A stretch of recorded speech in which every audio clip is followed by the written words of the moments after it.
दरवर्षीप्रमाणे बीड जिल्ह्याच्या लोकप्रिय खासदार आदरणीय प्रीतमताई साहेब यांचा वाढदिवस मी साजरा करीत असतो।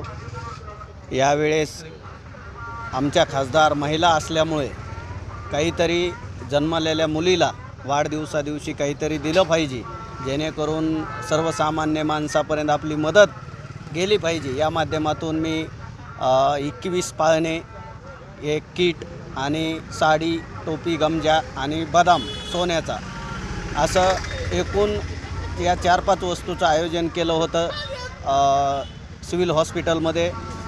तर ते वाटप झालेलं आहे आणि सर्वसामान्य माणसाला इथून पुढं सध्या आपल्या नेत्याच्या बाबतीत सर्वसामान्य माणसापर्यंत आपला नेता गेला पाहिजे।